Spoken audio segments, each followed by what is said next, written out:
I believe that you and I can agree that as long as it gets done and it's clean and it's good, does it matter? Yes.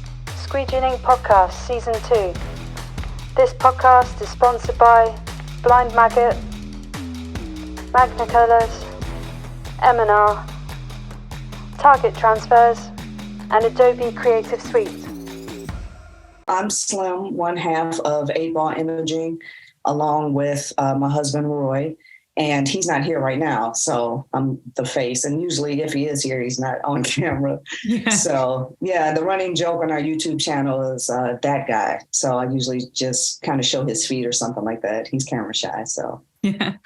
I've seen him in like one video, I think, like when he was on press, like once. I was like, I didn't even know this guy was around. So he's managed to dodge it quite well, hasn't he?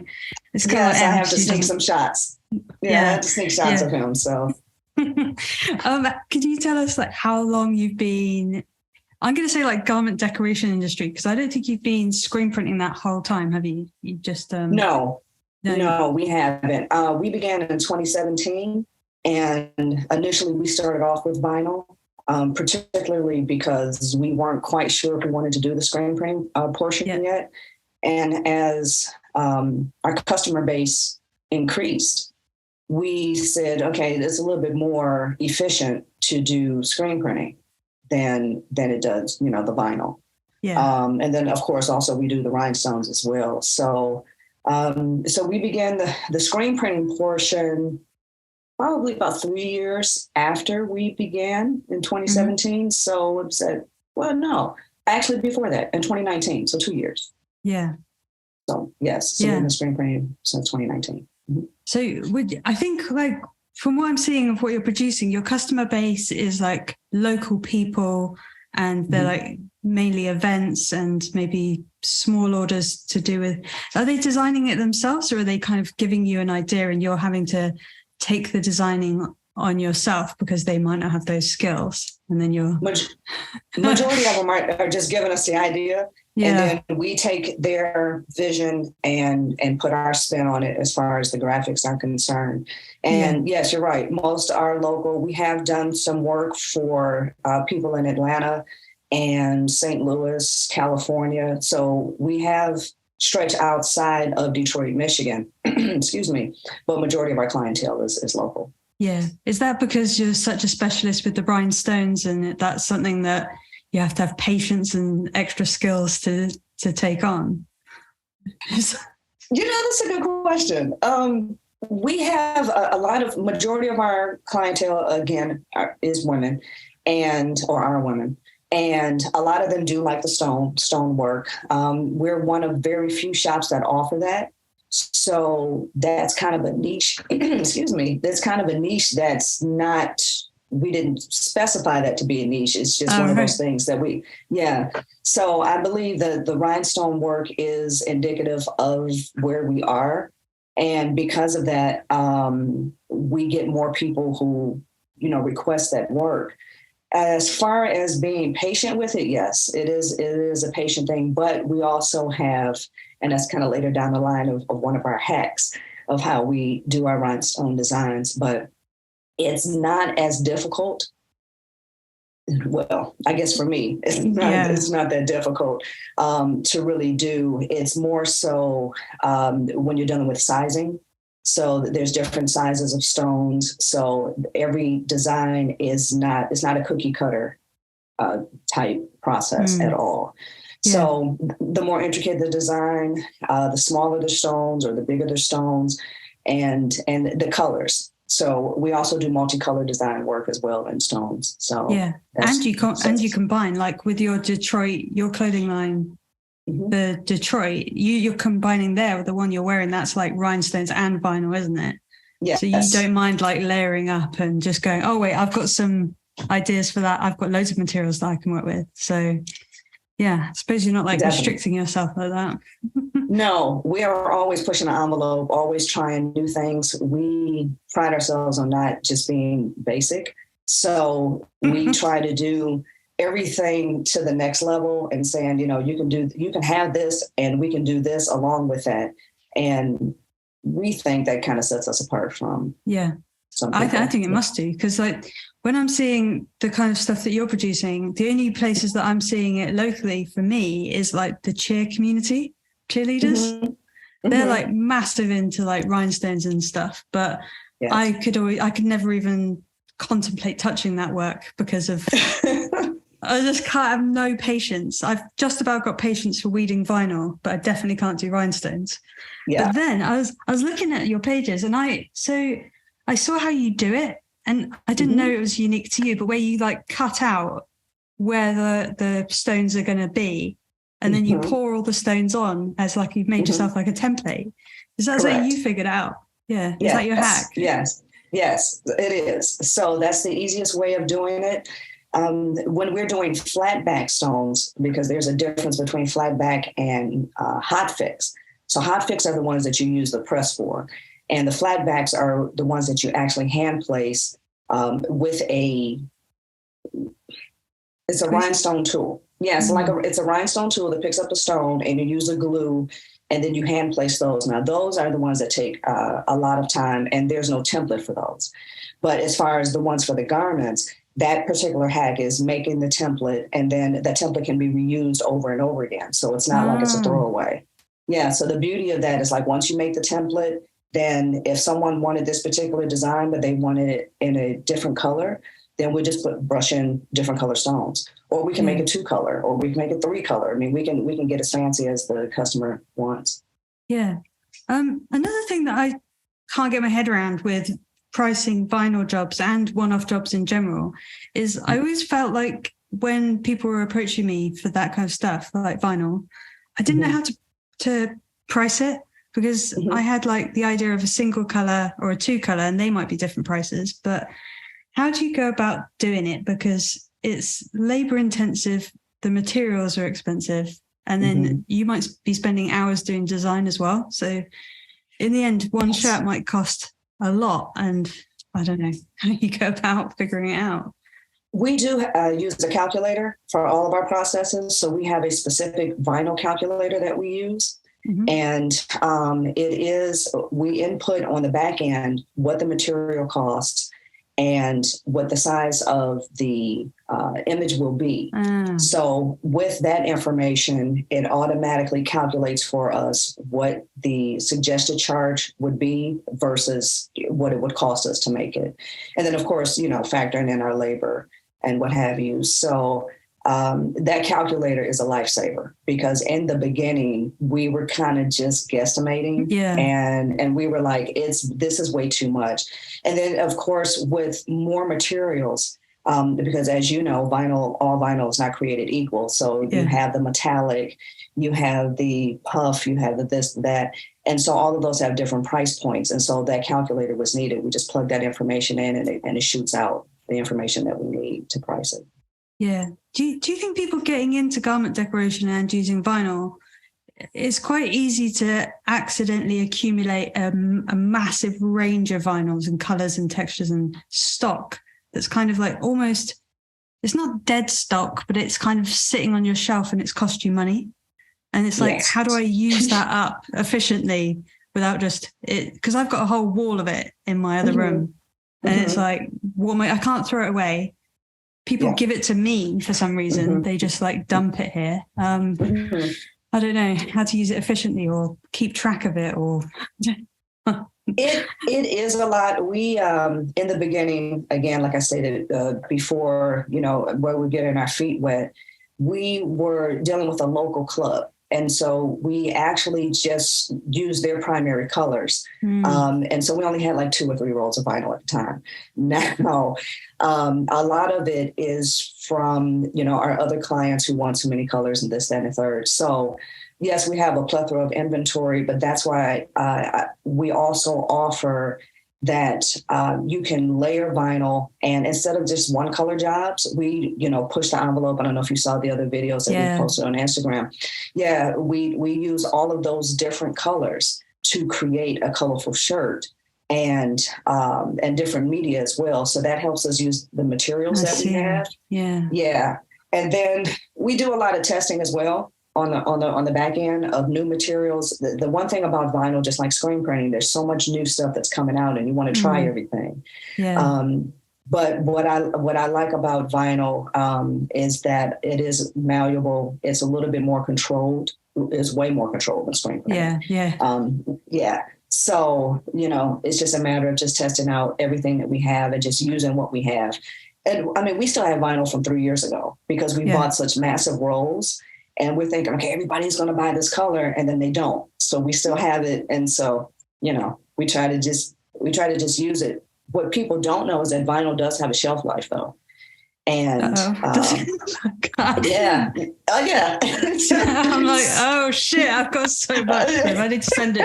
I need to send it to someone who actually uses it. I just kind of thought, as long as you don't heat it up a crazy amount and then like leave it next to a radiator, it'd be fine. I didn't know it had a shelf life. Whoops. Well, it's as long as you take care of it, if you do those things, it will last probably up to 5 years or more. The only thing that we've noticed is that it just becomes tougher to weed, but it still adheres properly. So when I say shelf life, it doesn't mean that it's going to crumble or it's going to come off when people buy it and wash it and what have you. It just becomes a little tougher for you to weed. So, but yes, by all means, keep it away from heat and moisture and chemicals and stuff like that. And like I said, the vinyl that we've had from 4 or 5 years ago is still working. It's just tougher for us to deal with. So yeah.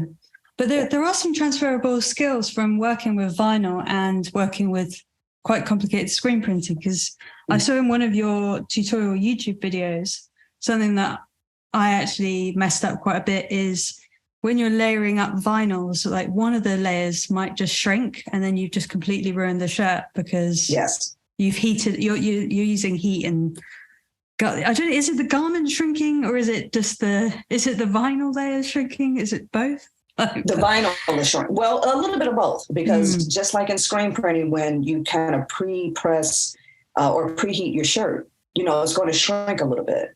Yeah. And so even in vinyl work, we also do a pre-press, get the wrinkles and moisture out. So we're prepping it for that. But the main thing, what happens is the vinyl shrinks.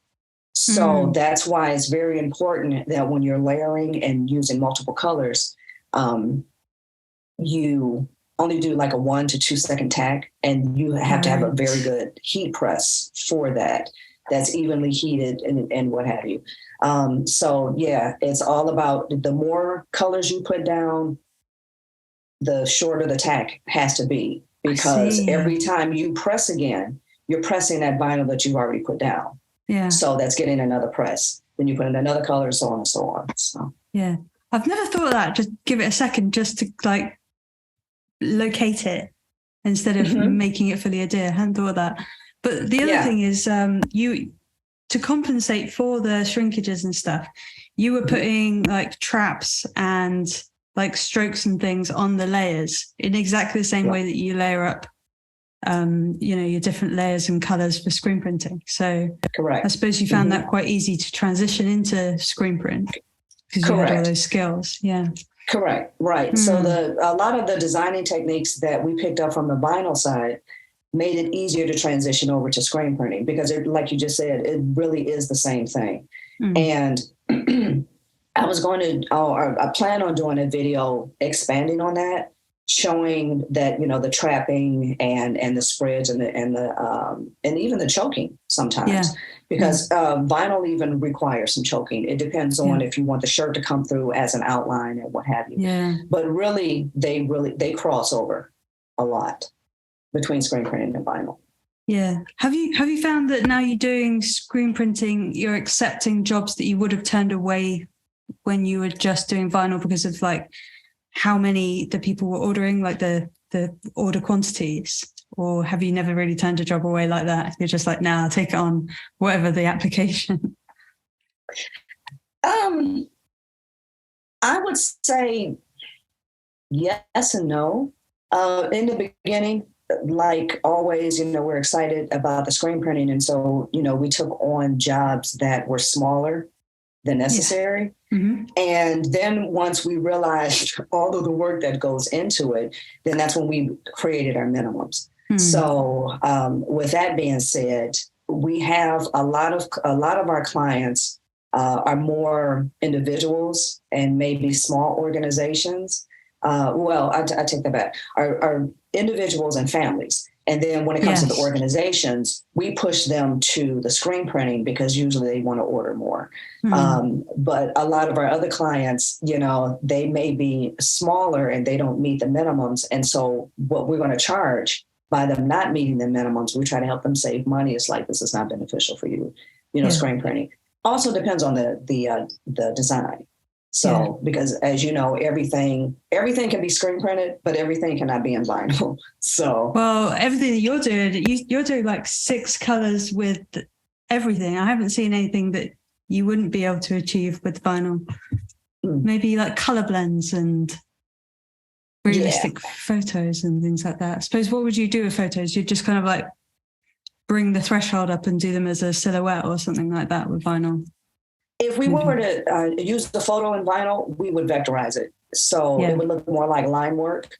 So of course it would miss the gradients and things like that. But yes, we would just vectorize it and make it look more like I hate to say cartoon, but I don't know what you're seeing over there, but in the UK, if we go to a trade show or if we open a magazine or anything, we're just not seeing anything about vinyl now. We're seeing about like direct to film and DTF and all that kind of stuff. Do you feel like that's something you want to get into? And do you see any benefits over vinyl? Just ease, basically. Ease is definitely one of them. It still remains to be seen. We have dabbled in DTF, and we do offer that as a service. Primarily for people who still are under the minimums of screen printing, yet they still want that photorealistic look. So I believe it does have a place in our shop because it looks like it's going to be here to stay. Yeah. And yes, as far as when we have worked with it before, it is definitely easier than weeding a whole bunch of stuff. Yeah. And then, we're very intricate and some of the designs that we've done with vinyl. So it remains to be seen. I'm concerned about the overall longevity of quality. Yes, I know. So we're still testing that out. Because in my head, there's 2 different things. I don't know what you have access to, but we've got like DTF, which like anyone can have a machine in their studio. And then there's, you guys are going to have more super color, but we've got ultra color. And that's, I think both of those are like a hybrid of screen printing and DTG at the same time, kind of to make those transfers. And then, so I'm just thinking of all these kind of DTF things. It's just like DTG. And I don't trust DTG in its like resistance to fading when you've washed it 5, 6, 7 times. So I trust screen printing a lot more. So I don't know. Exactly. We can control, and I know it sounds like an oxymoron to say that you can control the processes better with your screen printing than you can with those other mediums because they're still new. And like I said, I believe that as time goes on, if it sticks around, which it looks like it's going to, they'll more than likely improve the processing. With DTG, the only reason why we did not really get off into DTG, because we didn't have the clientele to, support what it costs to get into that. The pre-treatment, it seems like it was a much more of a longer process. Yeah. So DTF, if we were to go anything outside of what we're currently doing, as far as the printing process is concerned, it will more than likely be DTF because it seems like it's a little bit more malleable than and feasible than DTG. Yeah. There you go. I've got exactly the same. I've got the same, I've got the same experiences of, I've just completely passed over DTG, and I think a lot of people are annoyed with my opinion on it, but I don't care. Anyway, can we talk about like your clothing line and why you've kind of done that? And like, is that kind of like a passion project that you've always wanted to do, and now you've kind of like really expanded it into the stores, and tell us where that came from and stuff? Well, we're Detroit natives, obviously, and we love our city. Most people from Detroit who are really from Detroit. What does that mean? How are you really from Detroit? When you're really from Detroit, you would be surprised how many people we run into and they find out we're from Detroit and they say, yeah, I'm from Detroit too, but they're literally from the outskirts of the city. They're from the suburb. So everybody, they claim they're from Detroit, but, as we say, Detroit, originals are people who, exactly. We're born and raised here. So we're not literally, but a lot of people were either born here and they moved to a suburb. But usually you have to go down a conversation because if you meet a Detroiter and, they say, hey, I'm from Detroit, the first thing we'll ask is what side, which means east or west. Yeah. If you don't say either of those, you're not from Detroit. You're from, you're from the suburbs. We still have love for everybody in Michigan, however, but that being said, for me, not necessarily Roy, he was kind of skeptical about the whole retail portion of it. He really wanted to stay on the servicing side. And I've always wanted to have a clothing line. Ever since I've always wanted to print, even when I was younger. Yeah. So that was one of the dreams in addition to what we're doing. And Detroit Original basically stemmed from, like I said, those conversations, stating that, we are original Detroiters. And again, not to take away from anybody who has love for Detroit. Because it also means that as well. They can wear the shirts too, but they can wear the shirts too. I mean, it's open to everybody. So, you'd be surprised how many people from out of town just love Detroit shirts. And to be a Detroit original also means that you have love for the city. So it was inspired by that. And we just came up with, certified Detroit or, Detroit Original 313 certified. So just saying that you're a certified lover of Detroit. Yeah. Oh, I wish people loved my town as much as you love Detroit. I actually really like my town now. I used to kind of think it was, do you know when you grow up somewhere and you're a kid and you're like, ugh, I can't wait to move out. I actually do like my town now, but you don't get passion for it. You don't get people wearing Newbury tops or anything like that. I actually made myself a Newbury hoodie, but no one ever asked for one off me. So really? I don't think there's, you have to, then no one's wearing Newbury tops apart from me. Such a sad ass, but Americans are very passionate about where they come from and stuff, aren't they? So because you've got that is true. You've got like all these little micro cultures within the cities and stuff that okay, a real Detroitian. That's the Detroitian is what you call people from Detroit. Yeah? Oh, okay. That's a new word. What did you call it? Detroiters. Detroiters. Yeah, Detroiters. Yeah. See, I'd be like a Newbarian, which just sounds like a librarian, and then it sounds a librarian, a Detroitian. I might have to write that down. That's gonna be on your next thing. I'm going to register it so you can't. I give you credit, exactly. Yeah. But that shop that you're in, that's already a Detroit. I'm going to call it memorabilia, but it's not really, is it? They're they're a fashion retail shop that already sells that kind of stuff. And correct. You just, okay, I understand. So you already had like a market for it. Correct. Correct. Yeah. So that store particularly, it's called Detroit Rhinestone, and they house everything Detroit. So you have, along with our designs, there are 3 or 4, and please forgive me if I don't have the exact numbers, but maybe about 3 or 4 more retailers and designers who have their Detroit goods in there as well, and including the owner. So how have you seen that? Like, have you seen regular sales and stuff from having that in there? Or like, yes. Yes. And as a matter of fact, we just recently placed some hoodies in there. Excuse me, we're going to add 2 more shirts to the line, and it's pretty much the same thing. It's just a different style of shirt, but the sales have been pretty good. So one of them in particular is on the verge of selling out. So nice. Yeah. It's tricky to know where to put stuff like that though, isn't it? Because I've done market stores, which are quite like high intensity, and you get like quite a lot of sales in one day. And then we also have like own brand stuff in other people's shop, and they're quite like slow ticking along things. Mm-hmm. So again, it's kind of a little bit like yours, but there's probably about 20 other people selling in there. Like we've just got one little rail.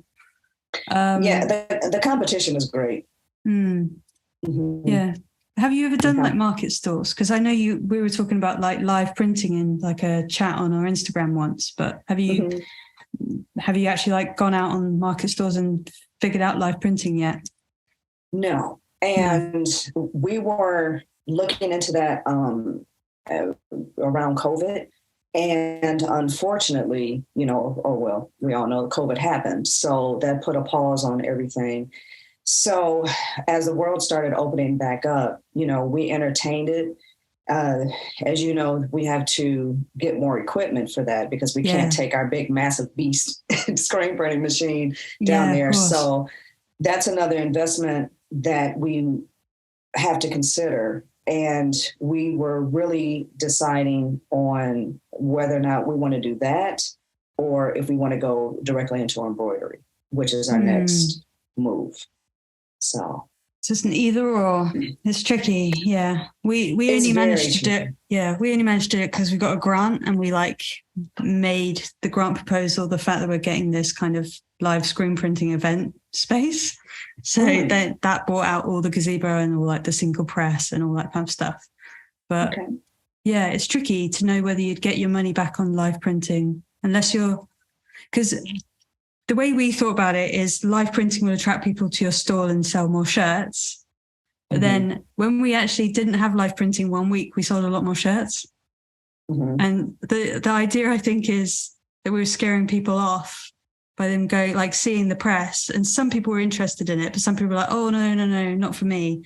And they're actually a bit scared of it. But I think selling yourself as a service as a live screen printer at other people's events, that's really lucrative. So that might even pay for the whole equipment in just one go. It's tricky. That's something that I still want to look into it myself. And I think we're both not opposed to it. It's just about what's the next move right now. And again, like I said, because the world was kind of shut down. Now is seeking out those venues and events that would support that. And like you said, what's our rate of return on that? And how lucrative it would be. So we haven't thrown it completely out, but it's not something that we're like focusing on right now. Even though I do kind of bring it up every couple of months, but it would. I think the most lucrative way of doing it is that selling yourself as an event person, and I've seen other people get into it recently as well. But I think the embroidery is easier to justify as a business expense. It's a more sensible one, isn't it? Less risky, but yeah. So, like, what kind of customers are asking for embroidery? Because you're doing like one-offs and small like family kind of customers. Who's asking for embroidery that you feel like you're not catering for yet? Wow. Well, every time that, we go out and we advertise, who we are, what we do, it's like now the first thing people ask for is like, do you do embroidery? I'm like, not yet. So I'm everyone from doctors, when we go to our doctors, we tell them what we do, how doctors ask me, so what do you do? And then we tell them. And it's funny because they'll say, well, do you do embroidery? And we're like, not yet, but we will be this year. That is the goal for this year, to add embroidery to the shop. So we're getting a lot of professionals. We're working now more with small businesses, and they are requesting it as well. So we kept saying that if the demand is there, then that's what we're going to go into. And it's something that we wanted to go into anyway. But like they say, if you don't have the demand, then that's not something that you just want to dive into because it is as expensive as everything else. However, it has increased, and it's a lot of small businesses and professionals that are asking for it now. So we believe that we will have the clientele for that. Yeah. So watch this space. You're literally going to be able to do everything. And you already call yourself like a one-stop shop, don't you? So there's nothing that you can't do now if you get that.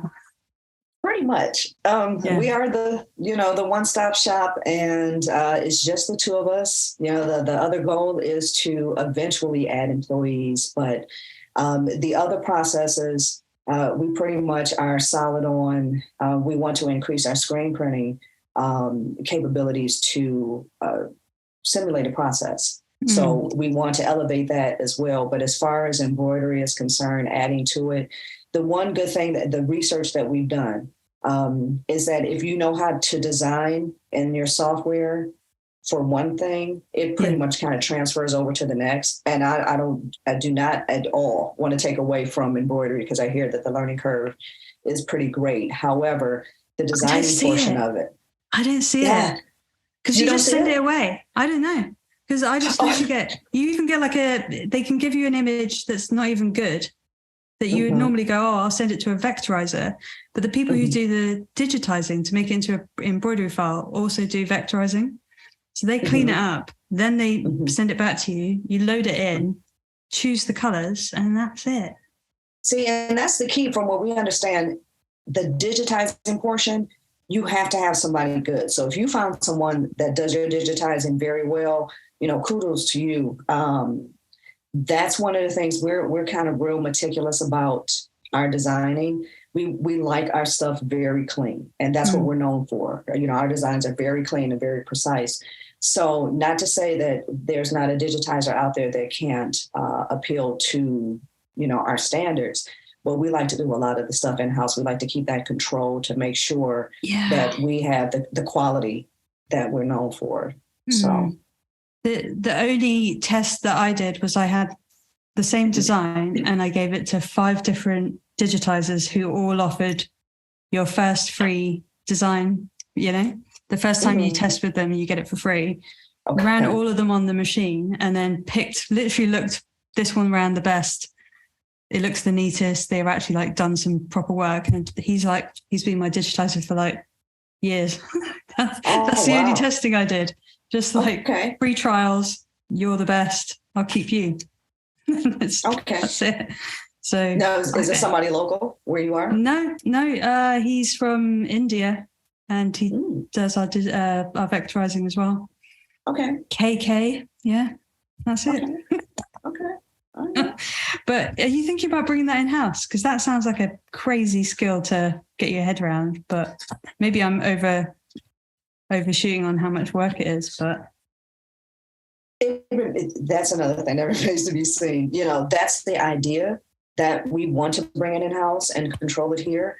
But if it impedes on everything else that we're doing and we don't have the time to dedicate to it, then, we'll go the route that you've gone and just find a very good digitizer to do it for us.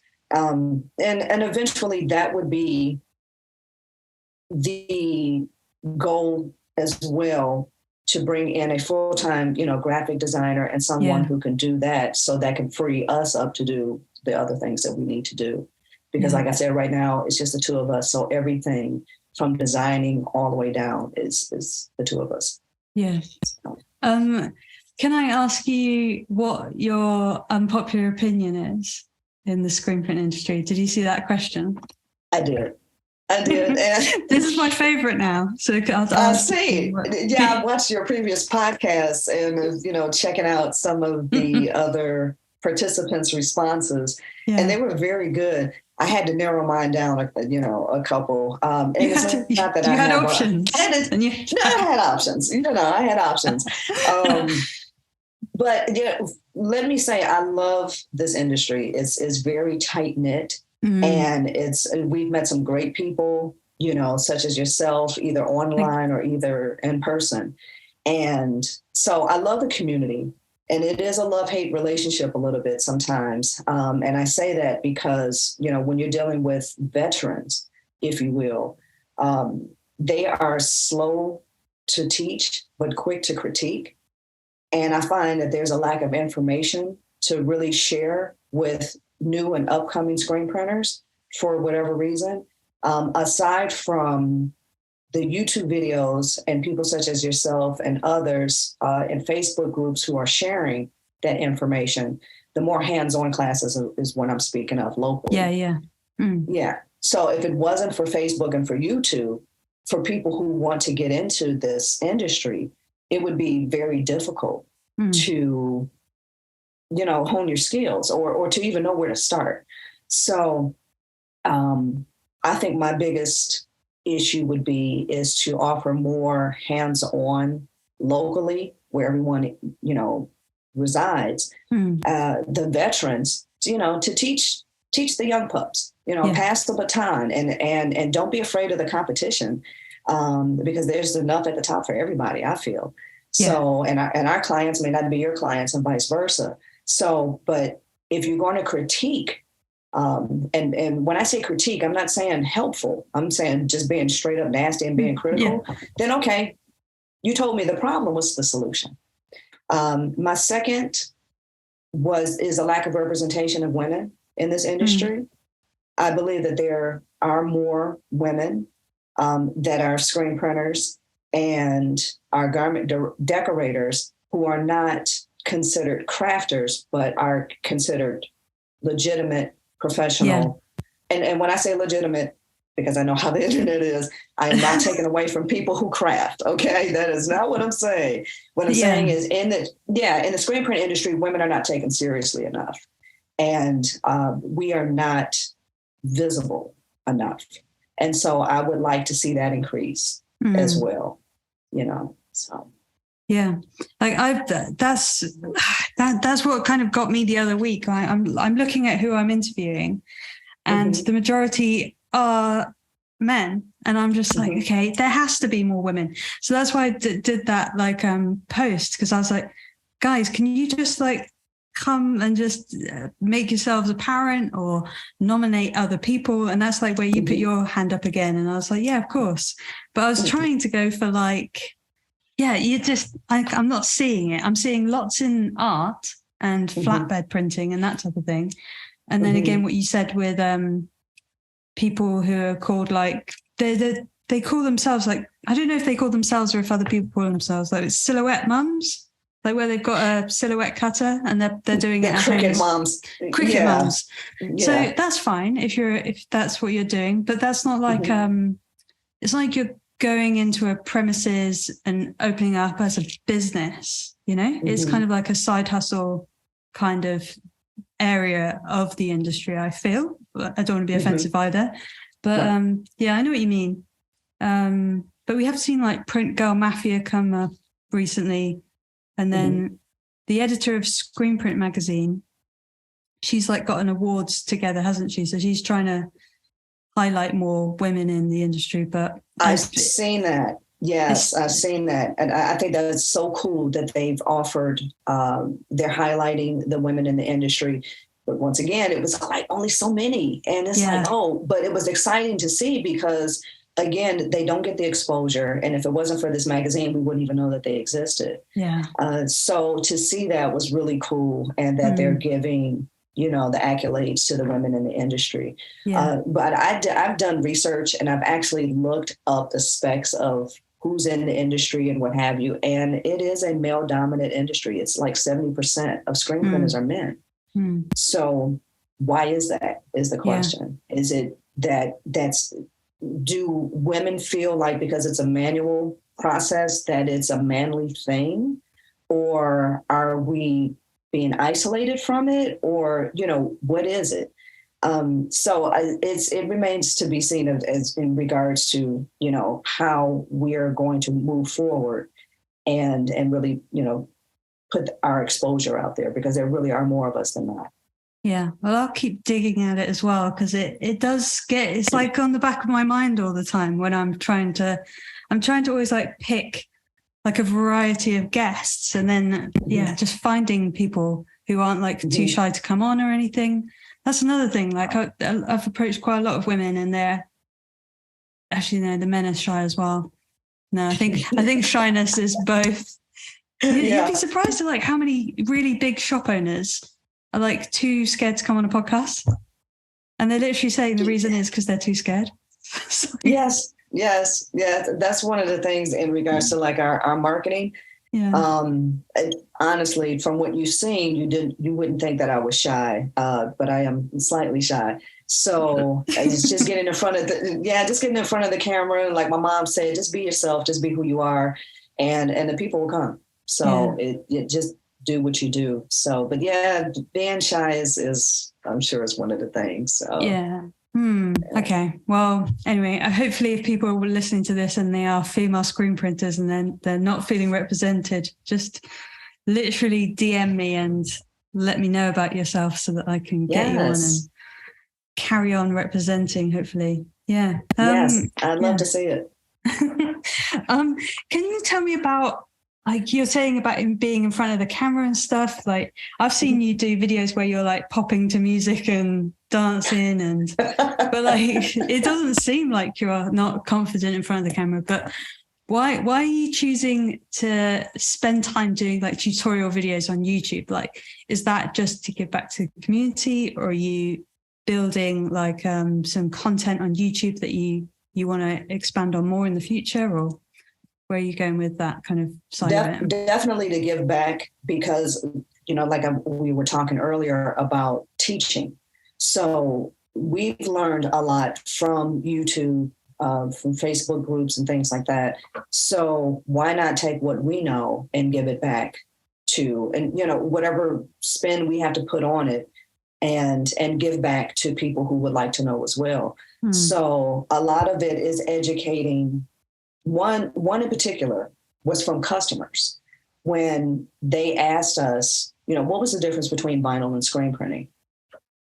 And we kept getting asked that. And so I told Roy, I said, this is something we need to talk about, because you'd be surprised. People just want a shirt. Some people. Yeah. Others know what they want. Majority do not. And when I say that, they don't, meaning the process, they just want what looks good and call it a day. So when we would ask them, well, how do you want this made? And they said, well, just make the shirt. And so we said, okay, well, you want a screen printer, you want vinyl. And then they said, well, what's the difference? And this ding, the light bulb went off. So I said, well, let me try to do a video to show what the differences are and what it takes to create. And the feedback that we got from that particular video was awesome, because a lot of my friends even said, we did not know it took that much to do this or that, especially the screen printing side. It's like, it really takes a lot. And that's the reason why screen printers charge what they charge, or why they have minimums, is because from the design all the way down to printing, it's a lot. So, and it takes a lot of material, it takes a lot of time. So, so the point of the YouTube videos, going back to the question, is basically to give back and to dispel some of the myths in garment decorating. Wanted to go forward and add more of the entrepreneur side of what it takes to run a business. And I don't want to give away all my secrets because there might be some YouTubers out there. But I definitely want to talk about that side of it, because, there's a lot of videos out there showing the processes, showing the prints, but no one talks a lot about the behind the scenes. And so I want to shed some light on that in an entertaining fashion, but also to show, what it really takes to do all of this. So. It is different. It is good that you're making it, because when you get videos made by the manufacturers, you're always kind of watching them and you're kind of thinking, but what are they not saying? Because they're making this look really easy, and they might be giving tips and things, and they might even be saying, oh, this is how much you can buy a shirt for, this is how much you can sell it for. And you're like, I need to hear that from a business person who's actually selling these shirts to trust the things that they're saying fully. And that's why I think like content from people who are using the materials and processes is more important, or like better received by people, because it seems more honest, and like you have to live it yourself to understand what you can actually make out of a shirt. And so you're really just like empowering not only your customers with like education so that they stop asking silly questions basically and could use your services better, but you're also saying, guys, you could do this too if you wanted to start your own business. Correct. Correct. So that particular video was multifaceted. It was for us the decorators and the printers, and it was for the consumer as well. So, and I think I achieved that, but more so, I had a lot of feedback from the consumers, and a lot of people were just like, we did not know. No one ever showed it like that. So there's another weird group, by the way, watching the content, and they just like watching process videos, and they're never going to buy a shirt, but they're just enjoying watching like a weird process happen. Have you heard of like ASMR videos? No, but that is next on the list as well. Yeah. And I was trying to, piece it together, like, okay, which one did I want to do? And I said, you know what, I'll do both. The ASMR for screen printing and for the vinyl. And probably would be kind of short, but I said I might have to try that. And the gems. Yes. Definitely. Yes. And they're actually quiet until you pour them on the thing or whatever, but make sure I have my mic set up. But I think that would be pretty cool. Yeah, like really, really close, because then you've got like the shuffling of them going into the little holes. That would be the best one, I think. Yeah. Okay. I think there's already channels. One of my friends in the UK does an ASMR videos for Screenprint. He does like hundreds of them. They all get like thousands of views from people watching this kind of like weird niche of videos. But yeah, no, it's interesting. It's really weird what we're attracted to, right? I know. Like people do that about my power washing videos. And I'm like, God, why are these videos getting such good traction? And it's because of those. I've had people approach me in town about that. They're like, oh, can I come? Yeah. They're like, I want to just come and work for you and do your power washing. I'm like, okay. Wow. But I've never met them before. I know. Okay. Let me put some power washing videos. I know. Big creeps. So like outside the studio and stuff, like what would you be doing like on days off and stuff, or what would you be doing if you weren't in this industry, do you think? Well, the first one, on the days off, I find myself still working behind the scenes. Because is there really a such thing as a day off? I'm designing. I'm designing or editing video, which I've been doing for the last couple of days, because the goal for this year as well is to put up more marketing videos. And when I say marketing, I'm not selling, just showing processes and the ideas like I just spoke about. So I do a lot of that. And, Roy is always joking. He's like, you really have to get out. You have to do more. I do have some hobbies, but I am the designing and the drawing relaxes me. So it really does. It just chills me out once I'm done with talking with customers and orders for the rest of the day. I watch a few videos to kind of get some ideas of something that I want to work on, or go back to working on something. I love Procreate. So I'm constantly drawing and reinventing myself there. However, I belong to a bowling league. So I bowl every other weekend. So that's kind of like my exercise. And, it's wintertime here in Detroit, so I don't really go outside too much, until it gets warm. And then in the summer months, we're both motorcyclists. So we ride our motorcycles. So that's the time that I kind of get to free my mind from the business and doing everything. And then, we travel a lot on our bikes. Yeah, so, cool. Which is pretty cool. Yeah. And is that Sorry, go on. Sorry. If you weren't a screen printer, sorry. I was just going to ask you another question about bowling, but you go. What if you weren't a screen printer? If I wasn't a screen printer,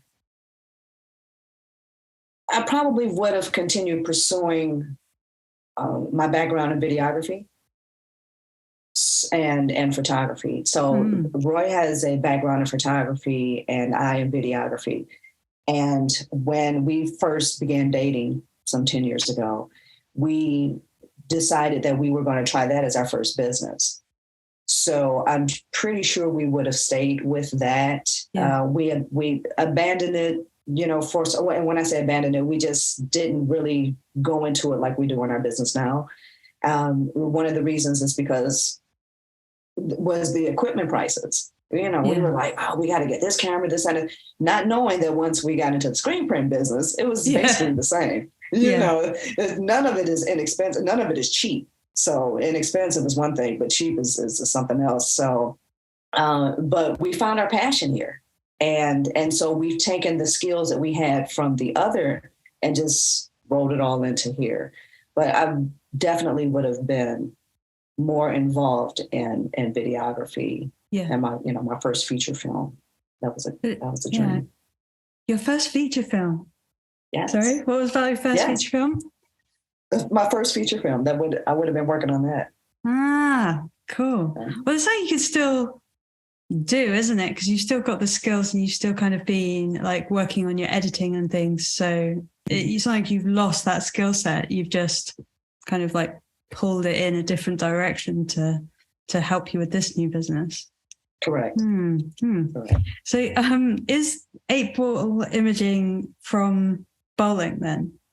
The name, no. the logo. Oh, is it like a magic 8-ball like that? No, not that either. It's actually from. It's actually from pool. We both. Yeah, we love shooting pool, and we still go play pool. But of course, when we were dating, we had more time on our hands, and so that was one of the things that we always did. We played pool, and so when we were coming up with a name, Roy actually came up with a name, and I'm like, 8-ball, what? And he was like, we love pool. So I said, you know what? We actually do. So it was kind of quirky. We just, went with it. But then I also researched more the number 8. Because I'm kind of like into numerology, and no, I don't have a little thing where I'm burning incense and doing seances. No, but just looking up. Yeah, exactly. I'm not doing all that crazy stuff. But, I looked up the number 8, and it was indicative of how we run our lives and our business. And so the number 8 is cohesive with the spiritual world and the material world. And if you look at the number 8 also, it connects like the infinity symbol. It also means a new beginning. So this was a new beginning for us. And so the number 8 stuck. And like I said, then we just, use the simulation that we actually created that particular 8-ball for our logo and just went with that. Yeah. No, perfect. No, it's completely wrong. That's much deeper, richer meaning than I could have imagined. No, that's cool. You were close. What's that? You were close. Yeah. Magic 8-ball. Magic 8-ball. I was like, yeah. Yeah. Let's see what happens, I suppose, if you shake it hard enough. You answered a lot of my questions. You've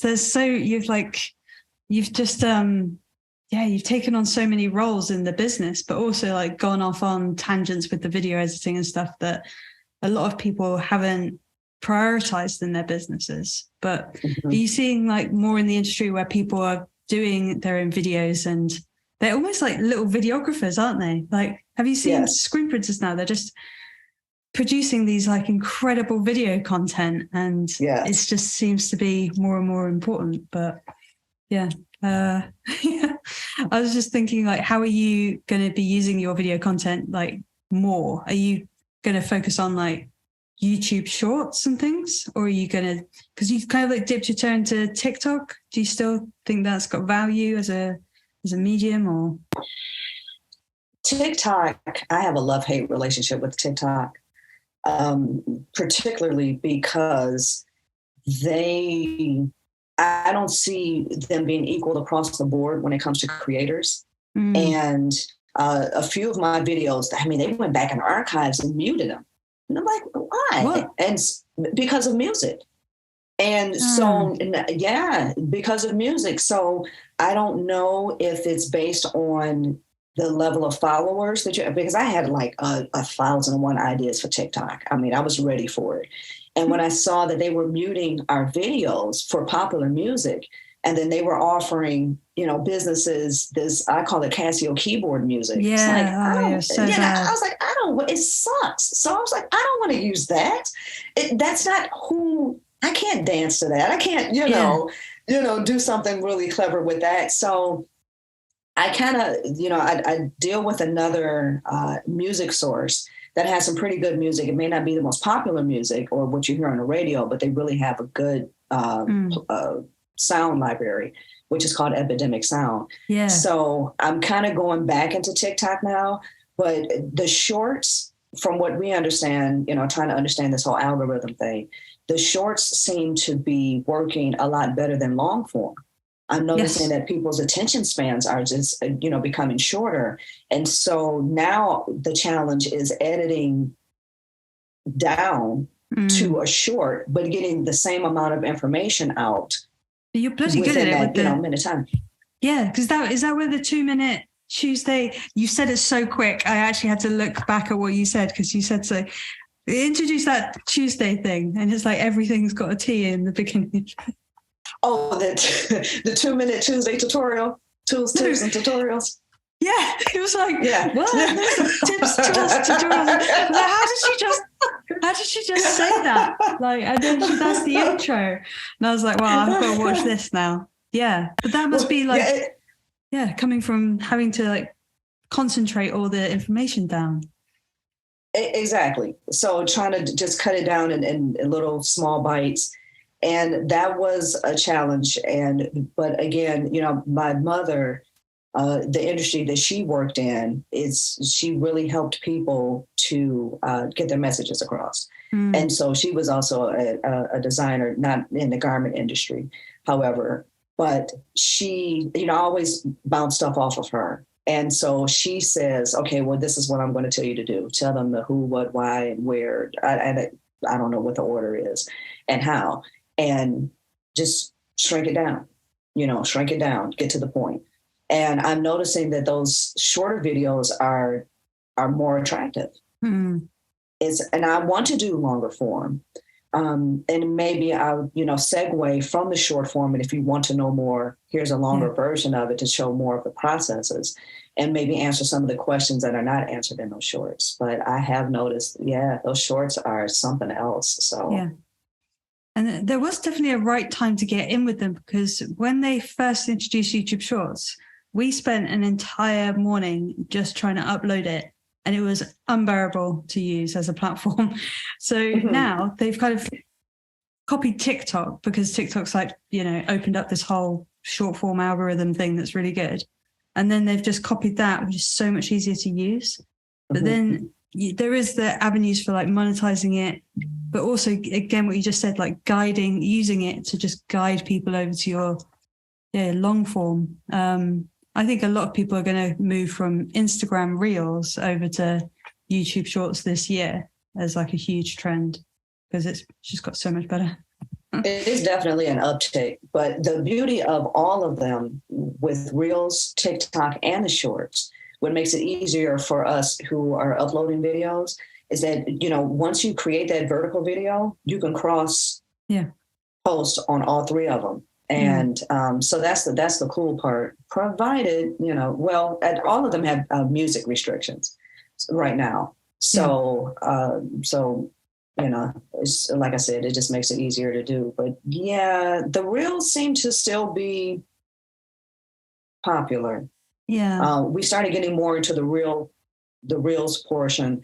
And again, we get some pretty good views. So that the goal too with all of the social media is to up our viewership and subscriptions this year as well. Just trying to figure out the algorithm is just crazy. So it's like I don't even want to. I used to stress out about it, and I said, you know what, we're going to do what we do. We're going to post. We're going to do videos, and again, the people will come if that's what they're interested in. So. Yeah.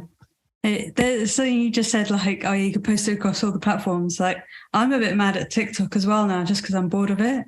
So I make it for YouTube Shorts, and then I just chuck it on TikTok as an afterthought, and just don't really give a damn if it does well or not, because you can't really talk to people on there anyway. So I don't know. I'm mad at TikTok for a short period of time. But, I think, do you know that thing you said about epidemic sounds? That's interesting too, because I think some people don't realize that when you turn your account into a business account, then your sound library just reduces like crazy because of all those restrictions that you just said. But correct. So you really have to make sure that you're making the right choice in your creative freedom, whether you want to pay for all those pay for the royalty-free stuff or just use the normal TikTok library. That is like a consideration you have to do, because it's super shitty when you get pushed onto the business one, isn't it? Yes. It's tricky. Back to screen printing quickly. Like, did you find any particular part of it difficult to like get your head around, or did you like struggle with any particular part of the process? The exposure was the probably the trickiest. And once we learned how to test and really get our systems down and our timing down, that helped a lot. But we're always testing because we're changing emulsions, depending on if we're using Waterbased or if we're using a dual cure or if we're using just, straight plastisol. Right. So the testing of that was one of the tedious parts. Also, I realized when we changed presses, I saw on one of your podcasts, the guy said, if you had bad prints, it's probably the printer and not the machine. That was harsh, wasn't it? That was last one. It's night hours. Yeah. No, up all night. I'm sorry, let me turn this down here. Okay. And I got tickled because I'm like, no, I'm gonna have to disagree. Okay. I'm not going to put anybody's name out there as far as, the manufacturer, but we all know there are eBay presses and Amazon presses, and then there's more industry standard and professional presses. And then there's starter presses that are out there. So if you have to me, I believe that the better your press is, the better your prints. So we ran into that for the first couple of years. We just could not hold registration. I don't care what we did, how we modified it. We just could not hold registration. It would jump. So we chucked that press. We actually sold it and bought a new one, which is the Vastex V2000. And we are in love with that press. We've had no tweaking whatsoever. It's just, we love it. So holds registration. It's a workhorse. So yeah. I kind of feel like he's digging at the people who are actually throwing money at their kit, but not putting the time in with their skills. So they're kind of just like not bothering to learn about the equipment and how to use it. They're just kind of like going, oh, well, I bought a £10,000 press that it should hold registration. It's like, no, you haven't invested in yourself to know how to work that machine. So I think the dig is coming in that area. Yeah, because adding more to his statement, when he said, if you're screen printing and pushing or pulling, whatever, if you're not consistent, then that's going to cause issue. If you don't check the tension in your screens, that's going to cause issue. But, these are the things that, even though I stated earlier, people are not teaching this. This is something that you have to learn. Again, this is something that you have to learn on your own once you figure it out, but you don't even know that something like that exists until somebody such as them, brings it up, and that's cool. So you just put that on your checklist of things to always check. Yeah. And initially, no, we did not check the tension of our screens, but we were also working with new screens, and this particular press just didn't work for us. Yeah. So, like I said, once we changed, then it changed everything. Yeah. But all of those factors, like he stated, are very important.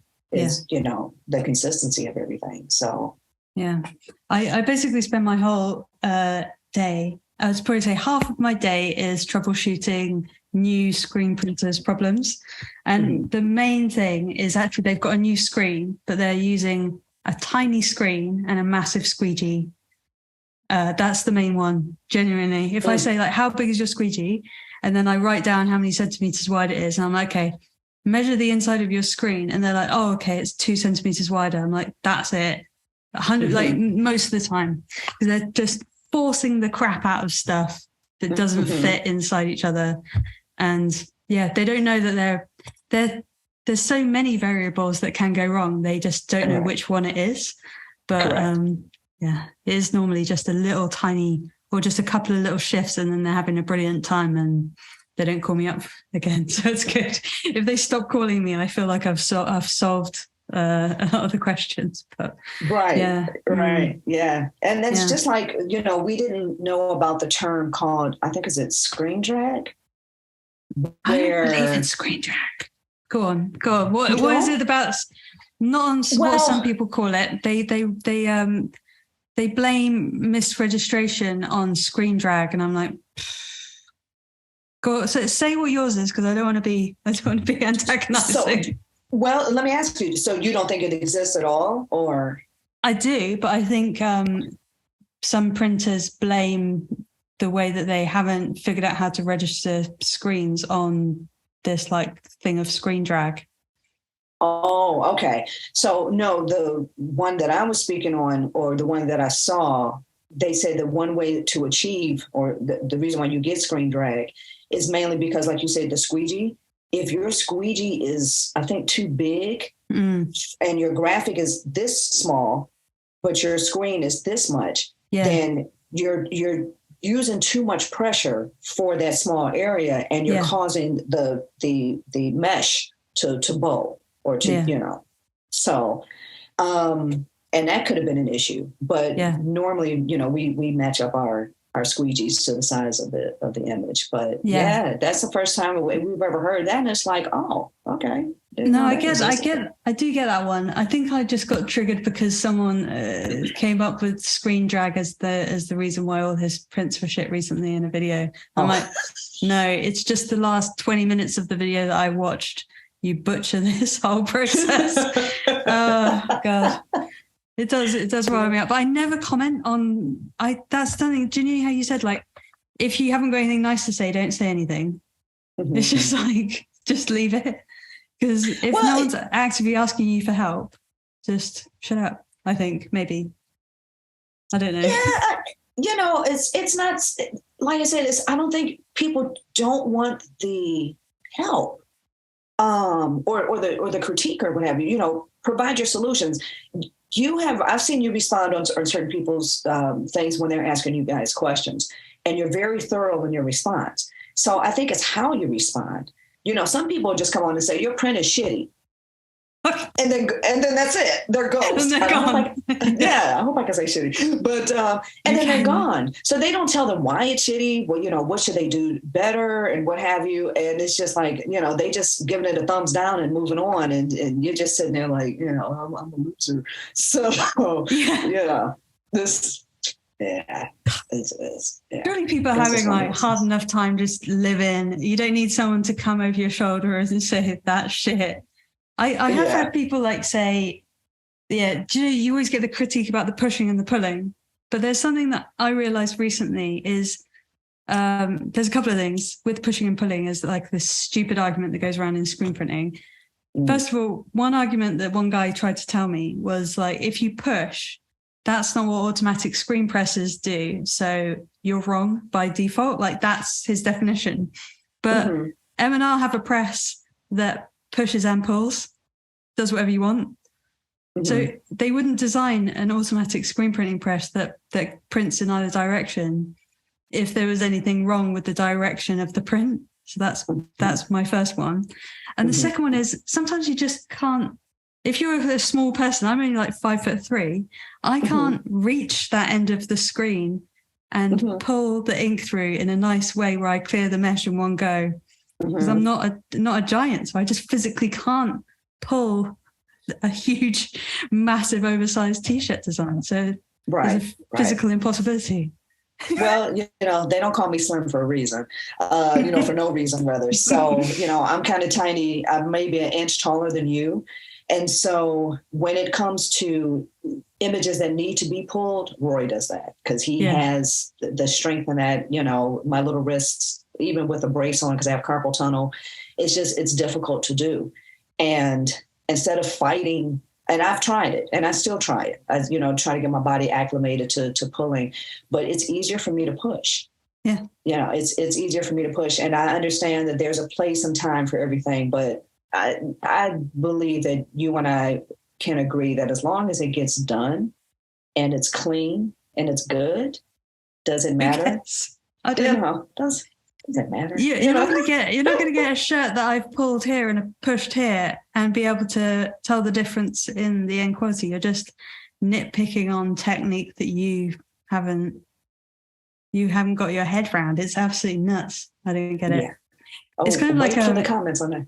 Yeah, I don't care. Yeah. Bring it, because it encourages the engagement, and then more people see it. Yeah. I'll do a little short form just to antagonize people about that. I'll make that into a clip on YouTube. Okay. I think this podcast just be like winding up screen printers. That's why I like get everyone to do the unpopular opinion as well. Anyway. Oh, thank you, Sim. I think I've taken a lot of your time already. I need to let you get back to your work because it's like in the middle of your day, isn't it? But it's lunch break. So yeah. Oh, okay. Yeah. So I don't have lunch breaks. Timing. You don't have days off, and I don't know how to do lunch breaks. Yeah. Yeah. I usually kind of eat in between and still walking around doing stuff, but you know, I gotta eat. So like heat pressing your sandwich to make it into a toasty or something. I know. Awesome. I really appreciate you coming on, and I appreciate being here. Thank you so much.